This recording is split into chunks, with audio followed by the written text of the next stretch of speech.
Bueno, hermano, continuando con ese gran aporte que dio en el módulo pasado, como lo dice, exacto, ¿qué nos motiva a nosotros a seguir a nuestro Señor Jesucristo? Y si verdaderamente estamos dispuestos a dejarlo todo para seguir al Señor. Contextualicemos un poco lo que pasó con los discípulos de nuestro Señor. Sabemos, en la cultura judía, era muy raro que una familia con un oficio salieran de un oficio. Si eras carpintero, toda tu descendencia eran carpinteros. La familia era carpintero. Si era pescador, todos eran pescadores. Alfarero, todos alfareros. Prácticamente comerciantes, todos comerciantes. Mayormente dentro de lo que es la cultura judía. Él prácticamente con los discípulos, en muchos casos, al ser pescadores, por poner uno de los ejemplos, Pedro, prácticamente se estaba desprendiendo de lo que en esencia en este mundo era todo lo que sabía hacer. Desprendido por completo para poder ser discípulo de nuestro Señor Jesucristo y seguir siendo pescador, pero no pescadores de peces, sino pescadores de hombres, como lo dice la palabra. Entonces, es algo que nosotros debemos reflexionar, que verdaderamente estamos dispuestos a dejar todo. Dejar todo es todo lo que conocíamos o entendíamos antes de lo que nosotros percibíamos que era lo esencial, que era lo bueno, que era lo agradable. Que si lo vemos nosotros y vamos un poco más atrás a reflexionar un poco, vemos que como muchos de esos aspectos que pudiéramos haber pensado, que pudiéramos haber tenido en nuestras vidas, prácticamente muchos de esos argumentos se caen completamente. Y realmente, adentrándonos en la palabra de nuestro Señor, nos permite reorientar conforme a su voluntad de lo que verdaderamente es importante. Y es verdaderamente tomar la cruz de nuestro Señor Jesucristo y realmente poder seguirle asentando nuestras bases en la fe, en todo lo que hemos aprendido, en todo lo que día a día el Señor nos va revelando y ponerlo en práctica. Hay cosas que nos agradan, hay otras cosas que no tanto realmente. Y vamos en ese caminar. Pero si realmente queremos ser obedientes, queremos estar al agrado de nuestro Señor y estamos verdaderamente dispuestos a dejar absolutamente todo, aunque nos guste o no nos guste, entonces verdaderamente podemos decir que somos seguidores de nuestro Señor Jesucristo. Amén. ¿Algún aporte adicional ahí que pueda hacer, hermano José? ¿O está bien? Oh, excelente. Ya con esa aclaratoria y esa expansión de esa explicación, es bien clarito para nosotros los cristianos, para nosotros los que estamos aprendiendo de los pasos para seguir a Cristo. Amén, amén, amén. Bueno, hermanos, continuamos entonces con lo que es la parábola del hijo pródigo. La tenemos en Lucas 15, del 11 al 32, lo cual vemos cómo este hijo se aleja con la gran imprudencia, pero pasó por momentos temporales de abundancia, por la heredad, pero después pasó por grandes dificultades y vuelve a su padre arrepentido. Y este padre, con gran gozo, lo recibe porque pensaba que estaba muerto, pero ha revivido. Vemos también cómo el otro hijo siempre ha sido justo, obediente, le reprocha la decisión al padre, pero este le responde que debe estar tranquilo, ya que todo es de él y están de fiesta porque tu hermano era muerto y ha revivido. Un hijo que se había perdido y ahora es hallado. Gloria a Dios. Realmente nos enseña esta palabra tan importante que realmente podemos caer, o nosotros o cualquier hermano,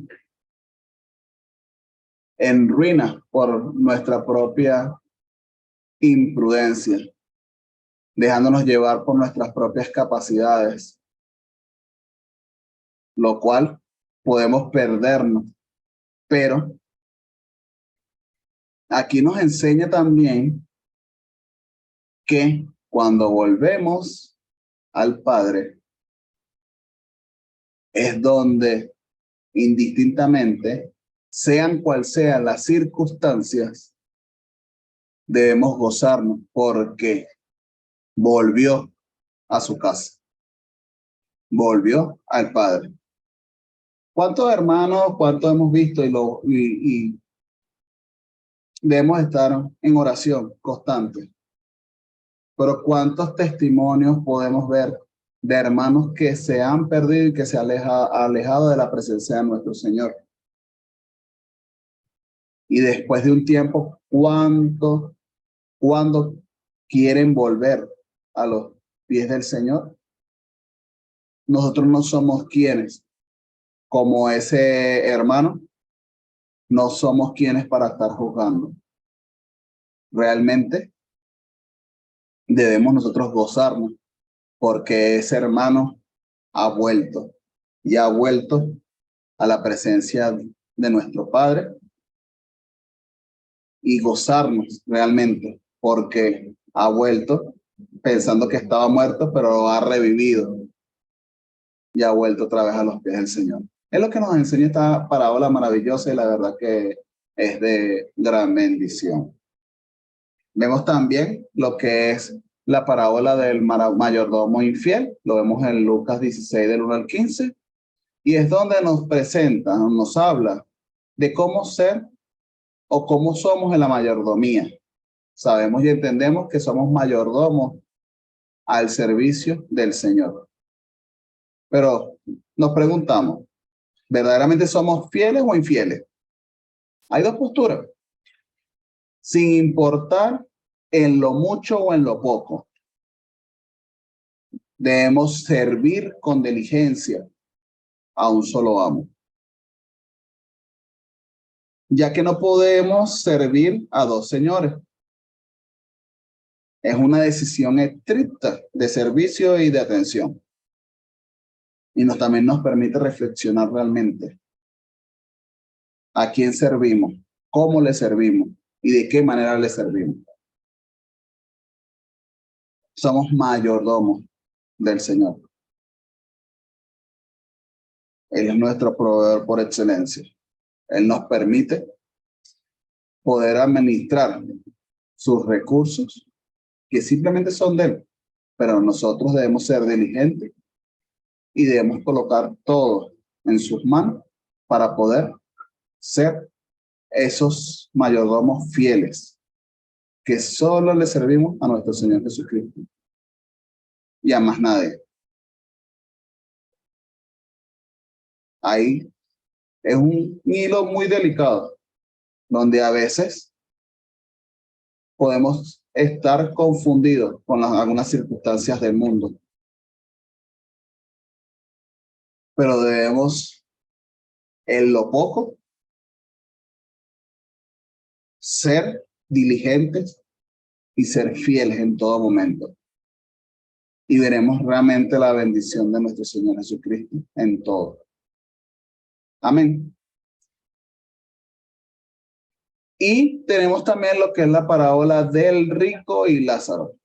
La vemos en la palabra de nuestro Señor en Lucas 16, del 19 al 31, lo cual, esta parábola va dirigida a los fariseos, donde es un don, es una gran responsabilidad que debemos tener cada uno de nosotros y esto debemos tenerlo claro.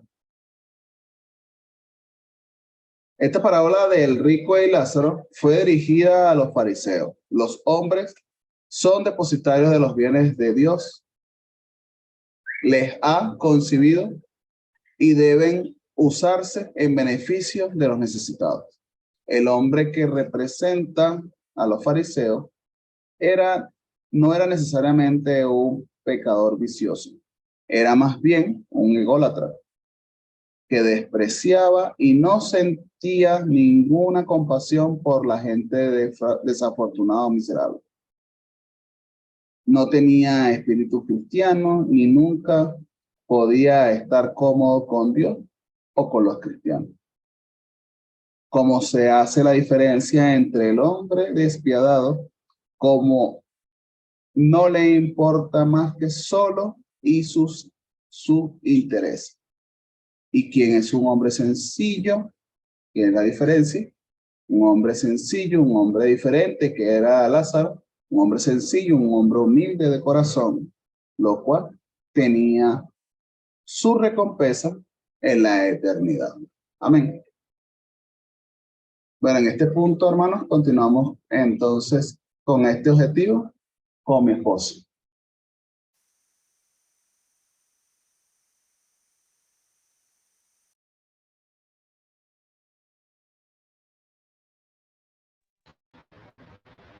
Buenas noches, amados hermanos. Bueno, continuamos con esta maravillosa clase de la noche de hoy.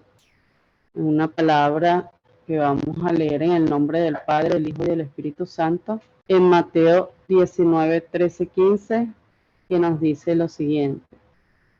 Entonces les fueron presentados unos niños para que pusiesen las manos sobre ellos y orasen. Y los discípulos les reprendieron. Pero Jesús dijo, dejad a los niños venir a mí y no se lo impidáis, porque de los tales es el reino de los cielos. Y habiendo puesto sobre ellos las manos, se fue de allí. Vemos aquí en Mateo que nos presenta un relato relacionado con los niños. Vemos que el Señor les habla de su grandeza, de ser como un niño, de ser crédulo, de ser humilde, de ser sencillo como un niño. Luego no solo eso, sino nos advierte el terrible destino de los que nos espera o le espera aquel que hiciera tropezar a uno de estos pequeños. También nos resalta que los niños necesitan de ir a Él, de ser salvos por Él. Jesucristo reprende, por decirlo así, o se indigna cuando los discípulos les dicen a los niños que no se acerquen a Él. En este versículo lo vemos, pero vemos la grandeza de nuestro Señor Jesucristo, que con amor, que con pasión, pues a pesar de los prejuicios de esos tiempos, ¿verdad? Que los niños no eran, los rabinos, pues no atendían a los niños de esa manera, que porque eran unas personas muy ocupadas, eran unas personas cansadas de tanto trabajo que tenían, y pues él sí los atendió, y no solamente que los atendió, sino que oró por ellos. Definitivamente, bueno, aquí volvemos a ver que Jesús estaba para ministrar, para bendecir la vida de todas las personas. Si pudo bendecir a los pescadores humildes, a los altos funcionarios, a los leprosos, a la adúltera, todo aquellos que despreciaban el mundo, y no lo iba a hacer también con los niños.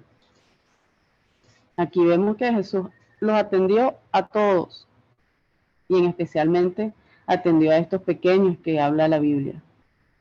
Presentó este mensaje en el Evangelio y aprovechando pues todo momento y a toda clase de personas para mostrarles el camino de salvación, para conducirlos al reino de los cielos.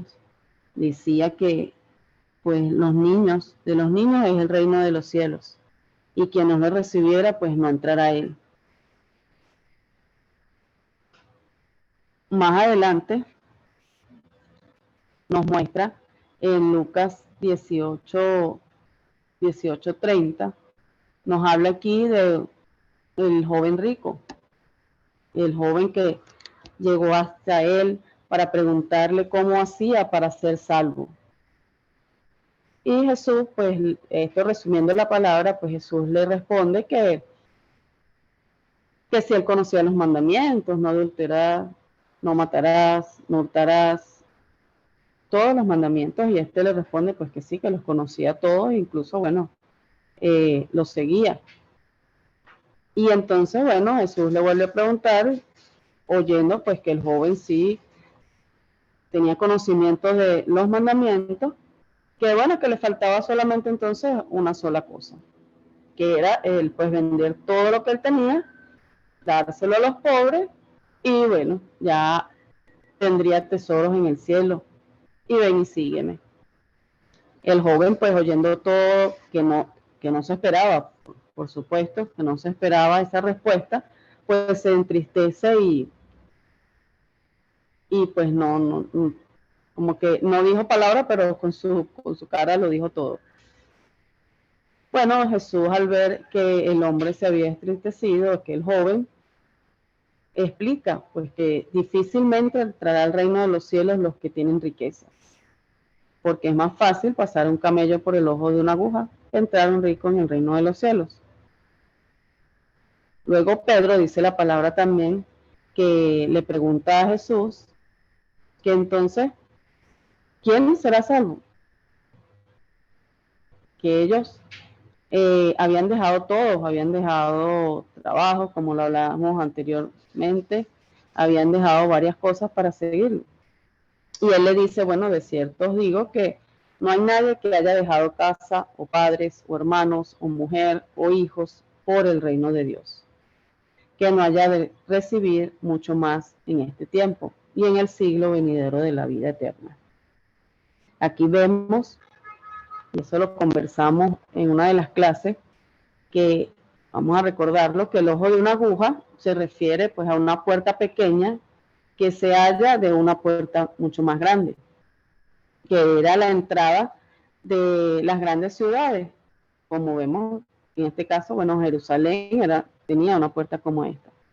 En otras ciudades amuralladas, la puerta más grande se abría para que pasaran los mercaderes y los animales, mientras que las pequeñas, bueno, se abría solo a los caminantes, y más, o sobre todo, cuando ya se habían cerrado las puertas, cuando ya era hora de cerrar las puertas principales, que eran una hora determinada, pues solamente se abría ese ojo de la aguja.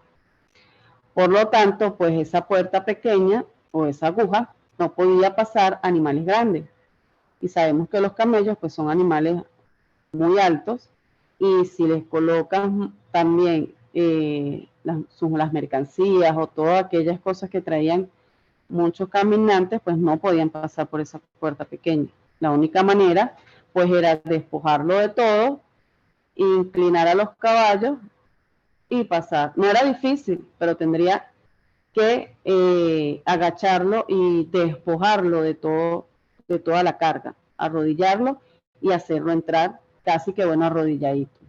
Y con este ejemplo, pues Jesús trataba de explicar lo difícil que sería entrar al reino de los cielos para una persona que fuese codiciosa y ame las riquezas antes que a Dios.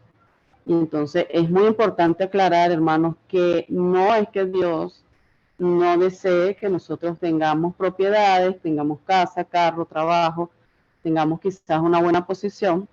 Eso no tiene que ver la palabra, sino que amemos más todas esas cosas materiales, el dinero, que amemos otras cosas de este mundo que no sea a Él. Y eso es a lo que se refiere esta parábola, básicamente, del joven rico.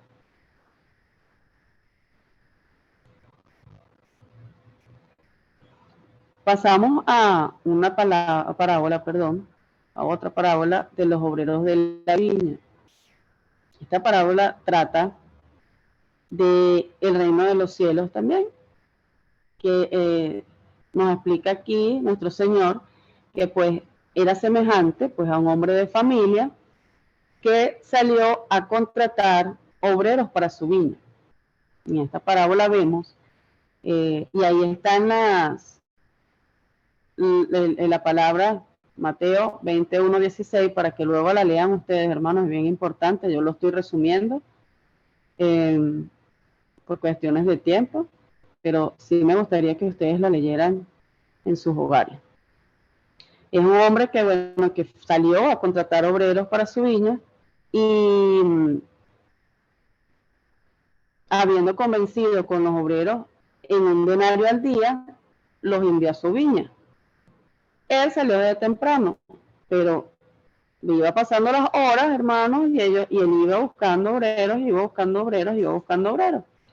Él no descansó hasta llegar casi que al final de la tarde.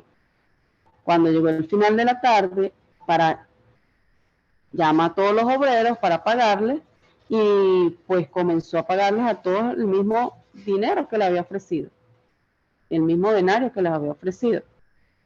Entonces empezaron a murmurar porque el que vino quizás a las 7 de la mañana, ejemplo, iba a cobrar igual que había llegado a las 4 de la tarde. Y él le respondió y dijo, bueno, no te hago agravio, no conveniste conmigo en un denario. Toma lo que es tuyo y vete. A los que estaban murmurando. Pero quiero dar a estos postreros como a ti. Y no me es lícito hacer lo que quiero con lo mío.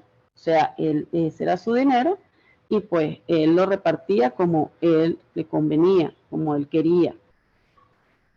Y les dice, le pregunta, ¿o tienes tu envidia porque yo soy bueno? Y así los primeros serán postreros y los postreros primeros. Porque muchos son llamados, más pocos los escogidos. Aquí en esta parábola, hermanos, vemos cómo nuestro Señor trata con lo que dedican a su servicio. Aquí vemos, hermanos, cómo en el camino del Señor muchos han crecido en familias cristianas, tienen 40 años en el Evangelio, otros tenemos menos, otros llegaron ayer, otros van a seguir llegando. Y no, lo importante no es quién llegó primero a los pies de Cristo. Lo importante es servir como sirvió Cristo. Porque todos, al final del día, vamos a recibir la misma gracia de Dios. No es porque nosotros estemos de este lado y ustedes estén de aquel lado, nosotros, no. Nosotros somos iguales, nosotros somos servidores, estamos en el camino, llegamos a los pies de Cristo y no es una competencia entre nosotros. Hay un camino que correr y como lo decía Pablo, pues hay una competencia, pero no es una competencia entre nosotros. Todos vamos a recibir de la gracia de Dios, de la misma porción que Él ya lo decidió. No importa el que llegó hasta un minuto antes de su último suspiro a los pies de Cristo. Él va a recibir esa persona la misma gracia que usted, hermano, y que nosotros. Entonces es bien importante leer esta palabra, escudriñarla, entenderla y leerla cada vez que se nos olvide o que entre ese gusanito que, bueno, pero yo también, ¿por qué él y yo no? Entonces, es importante esta palabra, hermanos. Luego vemos la siguiente enseñanza, que Jesús llega a Jericó y va a la visita de Zaqueo. Y aquí lo podemos ver en la palabra, en Lucas 19, 2, 10, que nos dice en el nombre del Padre, del Hijo y del Espíritu Santo. Y sucedió que un varón llamado Zaqueo, que era jefe de los publicanos y rico, preocupaba por ver quién era Jesús, pero no podía a causa de la multitud, pues era pequeño en estatura. Y corriendo adelante subió a un árbol para verle, porque había de pasar por allí. Cuando Jesús llegó a aquel lugar, mirando hacia arriba, le vio y le dijo: Zaqueo, date prisa, desciende, porque hoy es necesario que pose yo en tu casa. Entonces él descendió a prisa y le recibió gozoso. Al ver esto, todos murmuraron diciendo que había entrado a posar en un hombre pecador. Entonces Zaqueo, puesto en pie, y dijo al Señor: He aquí, Señor, la mitad de mis bienes doy a los pobres, y si en algo he defraudado a alguno, se lo devuelvo cuadruplicado. Jesús le dijo: Hoy ha venido la salvación a esta casa, por cuanto él también es hijo de Abraham, porque el Hijo del Hombre vino a buscar y a salvar lo que se había perdido. Amén y amén. Recordemos pues que Zaqueo de Jericó era un recaudador de contribuciones, que había amasado una gran fortuna, no solamente por su trabajo, sino por también pues pedirle más de la cuenta a las personas. Y pues él ya venía Jesús, ese ruido, de esa fama, de esa popularidad, ¿verdad? Y ya él quería conocer a Jesús. Pero como era pequeñito, pues no hallaba cómo buscar, cómo verlo, porque entre la multitud, pues se le era imposible. Pero vemos, hermano, la gran diferencia de aquel joven rico, y si ponemos en comparación, pues el hombre Zaqueo obedeció el mandato sin mirar atrás. Él recibió gozo, él recibió lo que el Señor le estaba dando, se sintió perdonado, se sintió amado, sintió paz, y pues nada más de estar en su casa, él dijo: voy a devolver lo que le he quitado 4 veces el doble a todo aquel que yo le haya robado. Prácticamente nos dicen aquí: doy mis bienes y se lo entrego a los pobres. Algo que Jesús nos le había pedido, pero él, como había recibido gracia, había recibido ese gozo, él se manifestó, él se despojó y él siguió al Señor. Vemos el cambio, vemos la transformación, vemos que el destino nos puede cambiar en un segundo con recibir al Señor. Sabemos también que las cosas no son mágicas y que no vamos a tener una transformación de un día para otro.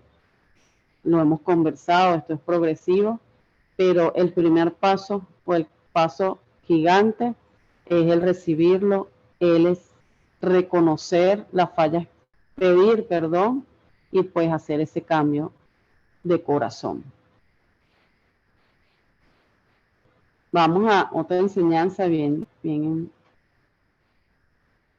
importante también, que la vemos aquí en el ciego Bartimeo.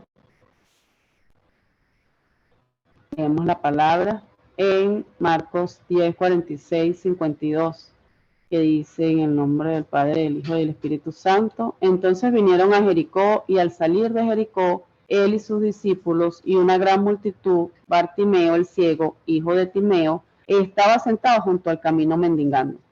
Y oyendo que era Jesús de Nazaret, comenzó a dar voces y a decir: Jesús, hijo de David, ten misericordia de mí. Y muchos le reprendían para que callase, pero él clamaba mucho más: Hijo de David, ten misericordia de mí. Entonces Jesús, diciéndole, o deteniéndole, perdón, le dice: ¿qué quieres que te haga? Y el ciego le dijo: Maestro, que recobre la vista. Y Jesús le dijo: vete, tu fe te ha salvado. Y enseguida recobró la vista y seguía a Jesús su camino. En esta palabra, en el versículo 50, dice: entonces, arrojando su capa, se levantó y vino a Jesús.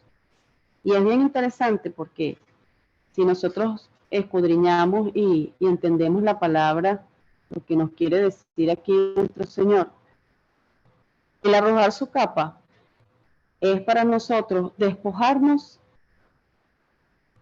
nuevamente, nos habla de despojarnos, de dejar nuestro pasado. De la capa en ese tiempo representaba una persona que tenía una discapacidad y por ende pues podía estar pidiendo limosna. Él, al despojarse de esa capa, tuvo fe porque él aún estaba ciego cuando lanzó la capa. Pero ¿qué representaba allí cuando él se levantó y arrojó la capa? Que por fe él estaba dejando esa capa y él sabía que iba a ser o iba a recobrar su vista. También dice que este es el último milagro que escribe Mateo, o escrito por Mateo. Es el último milagro de sanidad que nos escribe Mateo en su palabra. Y es bien significativo porque todo lo que hemos recorrido hasta ahora nos habla de despojar, nos habla de dejar, nos habla de seguir a Jesús, el que nos limpia, el que nos redarguye, el que nos da salvación, el que nos invita a vivir una vida distinta, a vivir una vida en santidad, una vida nueva, una vida diferente. Como lo decía nuestro hermano José en el devocional, nuevos en Cristo somos nuevas criaturas. Y hasta aquí, hermanos, ¿alguna pregunta? ¿Algo que quieran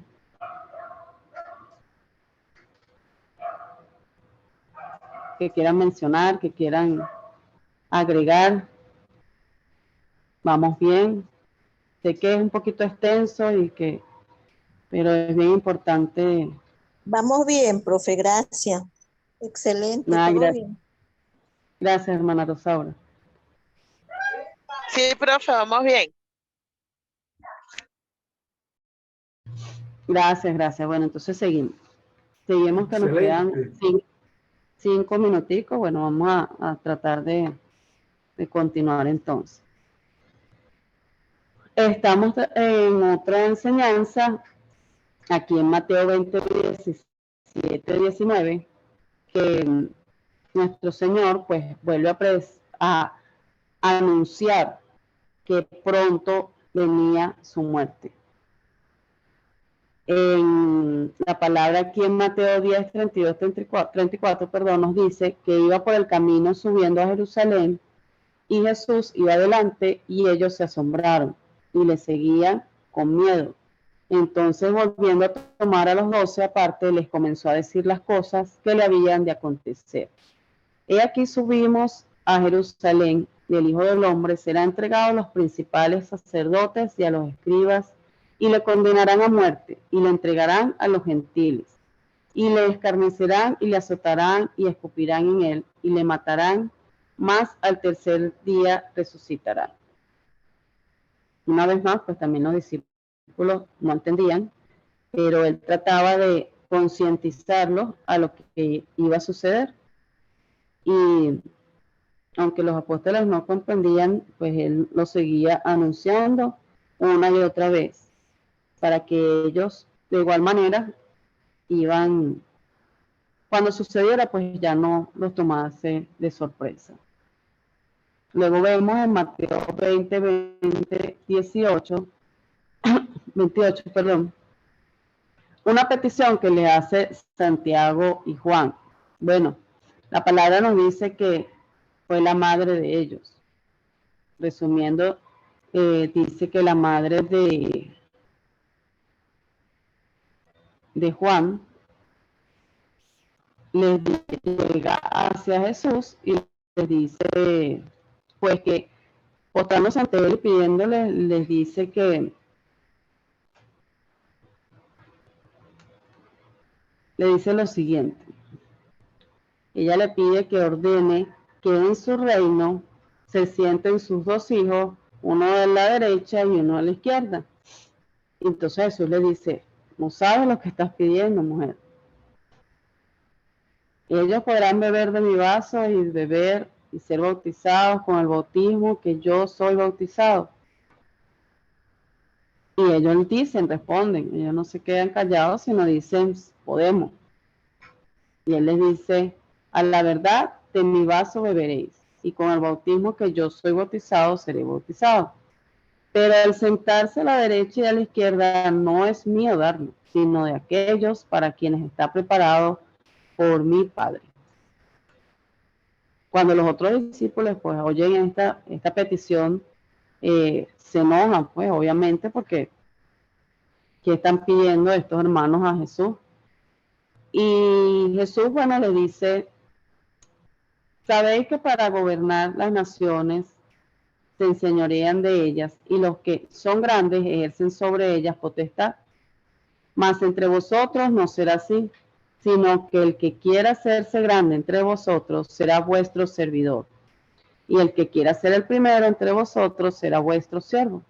Como el Hijo del Hombre no vino para ser servido, sino para servir y para dar su vida en rescate por muchos.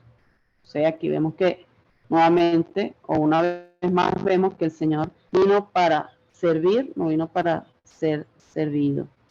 Y pues el arreglar estos puestos era como, vamos a llamarlo así, pues algo bien loco, ¿verdad? De pedir tal petición. Y él por eso le dice, pues para ser el primero debe servir a todos, así como él lo hizo. Él fue nuestro mayor ejemplo de humildad, porque Jesús vino a servir y nosotros debemos de ser servidores a su imagen y semejanza.